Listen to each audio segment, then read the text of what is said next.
चलिए आज हम पढ़ने वाले हैं नए चैप्टर को सॉन्ग परिच्छेद।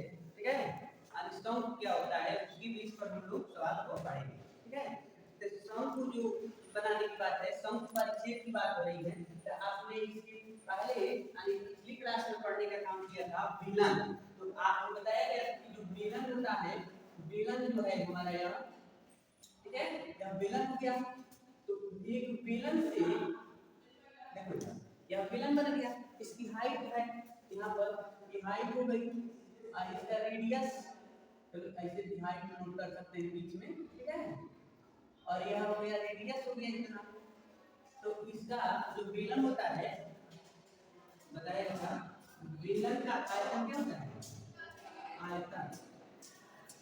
तो पाई आर स्क्वायर या अगर सम की बात हो तो इसके लिए को इस तरह मिला दिया गया, थोड़ा सा यहाँ पर मिल रहा है और इस तीर को यहाँ मिला दिए, थोड़ा सा यहाँ मालूम कर रहे हैं बीच में। ठीक है, तो यह जो आकृति बन गई बाबू दिख रहा है ना, तो यह और एक आकृति यहाँ बन गया, एक पार्ट यह बन गया, एक पार्ट यह बन गया। तो यह सम बना, यानी यह सम। लेकिन इतना हिस्सा तो बच गया किनारे किनारे। अगर इस वाले को लेकर अगर देखा जाए तो इनके काटिंग की एक यानी सम बनाया जा सकता है। तो इसके बेस पर अगर सम की बात करें तो बताया गया था सम का आयतन यानी ये जो है पाई आर स्क्वायर, इसमें हम 1 से 3 से भाग कर दे 1/3 पाई आर स्क्वायर ये हो जाता है। यानी बेलन के आयतन का 1/3 सम का आयतन होता है। ठीक है, तो अब सम में यह जो हिस्सा दिख रहा है यह आधार कर सकते हैं या इसको आधार कर सकते हैं। तो जो आधार होता है वह वृत्त होता है, वृत्त नुमा होता है। मान लो एक ड्रम है, ड्रम के ऊपर एक ढक्कन लगाया गया है, कवरिंग किया गया है, तो वह जो है वो वृत्ताकार होता है जो ऊपर से बंद करने का काम करते हैं। तो उसका आयतन आप वृत्त का अगर बात करें, वृत्त का क्षेत्रफल निकालते हैं। वृत्त का क्षेत्रफल क्या होता है, पाई आर स्क्वायर। अगर सम किया गया है तो शंकु का एक वक्र पृष्ठ की बात करें, वक्र पृष्ठ क्षेत्रफल तो पाई आर एल ऐसे होता है। तो फिलहाल हमको जो प्रश्नावली है 11.1 इसमें हमको वृत्त के बारे में पढ़ना है। आपको बताए थे कि अगर मान लो हमारे पास एक सर्किल है और इसका केंद्र जो है वो केंद्र ओरिजिन है, मान लो x dash y dash. Origin जो है पॉइंट है यानी केंद्र जो है एक 0 0 है, इसका ओरिजिन पॉइंट पर है, वृत्त का केंद्र 0 0 है। तो इस कंडीशन में इसका समीकरण क्या होगा ये देखना है। ठीक है, तो आपको बताइएगा कि वृत्त का समीकरण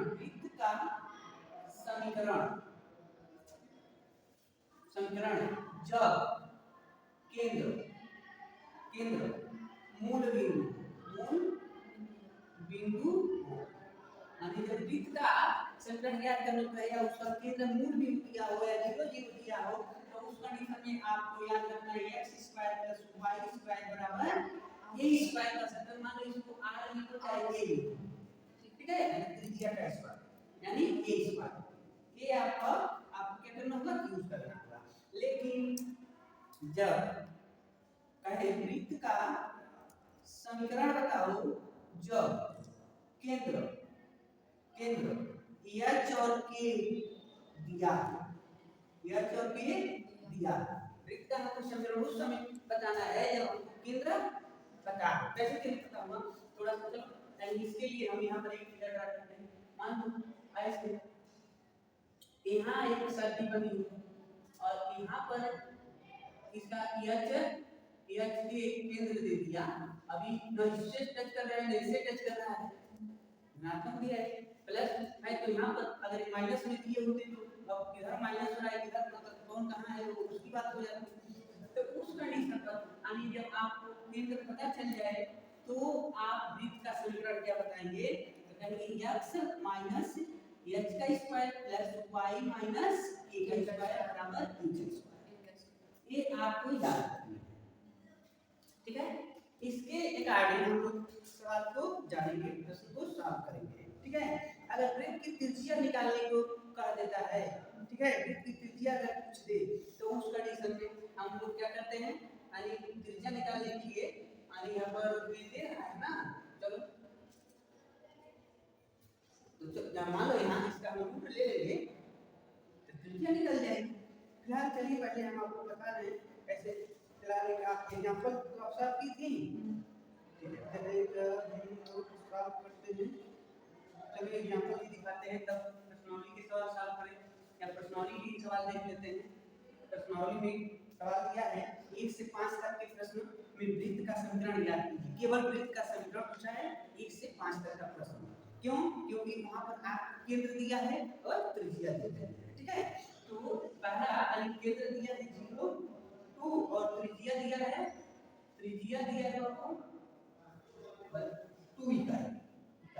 ठीक है, तो आप इनको सॉल्व करेंगे तो आप पा सकते हैं h बराबर 0 और k बराबर 2 और a बराबर 2।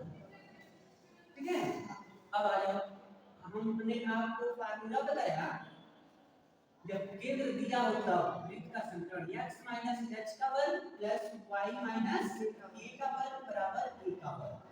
ठीक है, तो x के स्थान x माइनस h के स्थान पर 0 का वर्ग प्लस y माइनस a के स्थान पर 2 का वर्ग बराबर a के स्थान पर भी हम 2 करेंगे तो यानी 2 का वर्ग।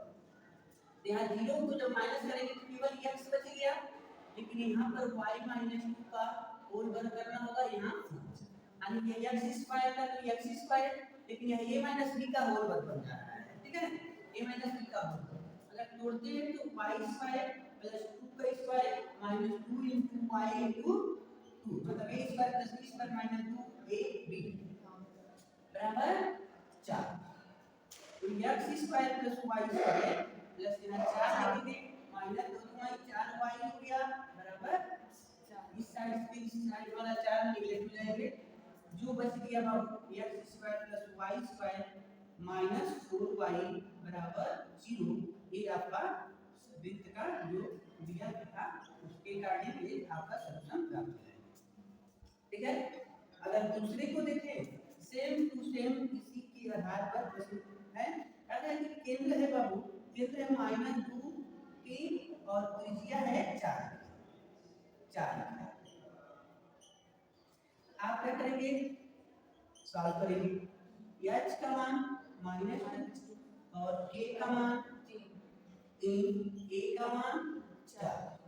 ठीक है, आ जाओ, फार्मूला है हमारे पास x माइनस h का वर्ग प्लस y माइनस a का वर्ग बराबर a का। x माइनस h का मान माइनस में है -2 रखेंगे तो प्लस का वर्ग y माइनस k का मान है 3 का वर्ग और k का मान 4। जब यहाँ नोट करते हैं a प्लस b का होल वर्ग यहाँ a माइनस b का वर्ग, इनको हम लिखेंगे x square plus 2 square plus 2 into x into 2। इनको जब लिखेंगे तो प्लस y स्क्वायर प्लस 3 का square minus 2 into y into 3। ठीक है, और बराबर 4 का वर्ग 16। आ जाओ, x square plus 4 plus 4 2 4 x plus y square plus 9 minus 2 यानी 6y बराबर 16। कैसे हो गए? अब x स्क्वायर और y स्क्वायर के एक पास लिखेंगे, इनको और इनको, तो 4x और यहाँ पर माइनस 6y एक पास, लेकिन यह प्लस 4 और यह प्लस 9 जोड़ लो 13 हो गया ना, प्लस 13 तो हम 16 जो साइड में है उधर ले जाएंगे माइनस 13। तो इस तरीके से x square plus y square plus 4x minus 6y बराबर माइनस करेंगे तो 3 बच गया, तो यहाँ पर इसका समीकरण लिखिए। तो प्रश्न कर रहा था 1 से 5 तक के प्रश्नों का क्या करिएगा, समीकरण ज्ञात करिएगा। ठीक है, वृत्त का समीकरण जिसके केंद्र और त्रिज्याएं दी गई है, तो हमने एक और दो प्रश्नों को सॉल्व किया, बाकी 3 4 5 नंबर के जो प्रश्न हैं, चलो 5 नंबर का प्रश्न को हम बता दे रहे हैं, ठीक है, इसको भी सॉल्व कर देते हैं और बाकी आप खुद सॉल्व कर लीजिएगा, ठीक है। चलिए चलिए 5वें नंबर के सवाल को सॉल्व करते हैं। 5वां में केंद्र दिया है वो माइनस a माइनस b और त्रिज्या दी गई है under root a square minus b, ठीक है, इनको सॉल्व करते हैं। तो यहाँ पर a h के स्थान पर माइनस है और k के स्थान पर माइनस b और जो a का लिख रहे थे त्रिज्या मानो क्या लिख रहे हैं त्रिज्या को under root a square minus b square. आइए फार्मूला की यूज करते हैं, कैसे x माइनस x का वर्ग y माइनस a का वर्ग बराबर r का वर्ग, ऐसे लिख दिए। x माइनस h का मान है माइनस 2 तो यहाँ पर प्लस 3 का वर्ग और y माइनस a की जगह पर प्लस 2 लगे, r की जगह पर under root a square minus b square, इनका हम वर्ग करने वाले हैं, ठीक है। अगर इनको हम तोड़ते हैं तो भी ठीक है, ऐसे भी तो आपने क्या लगे, चलो तोड़ते हैं x square plus a square plus 2ax, यहाँ पे दोनों चर राशि हैं, यहाँ y square plus b square plus 2yb और इधर जब कर करेंगे तो पानी हट जाएगा, केवल e square minus b square. अब देखिएगा x स्क्वायर, चलो a स्क्वायर से तो इधर का a स्क्वायर कट गया, a स्क्वायर से a स्क्वायर रिलेट हो जाएगा, बाकी सर जी वो भी तो कर सकता है b स्क्वायर नहीं, यहाँ b स्क्वायर प्लस में यहाँ माइनस में, अच्छा इधर आया प्लस नहीं नहीं प्लस यहाँ 2ax, ठीक है। अब लिखेंगे y स्क्वायर, यहाँ पहले हम y स्क्वायर लिख लेते हैं, x square plus y square, अब 2ax प्लस 2yb या by और इधर का माइनस भी बचा है ना, इस पक्ष में आएगा कि यहाँ प्लस भी है, हम लिखेंगे प्लस 2b स्क्वायर बराबर, यहाँ पर ये आपका समीकरण हो जाएगा। इस तरीके से प्रश्न दोबारा था 1 से 5 तक के प्रश्नों का समीकरण ज्ञात कीजिए, वृत्त का समीकरण निकालिए, आप इस तरीके से नोट कर लीजिए, कोई भी केंद्र दे त्रिज्याएं उनको इसी तरीके से सॉल्व करेंगे। अगर वीडियो आपको अच्छा लगा तो लाइक जरूर करिएगा और चैनल पर नए हो तो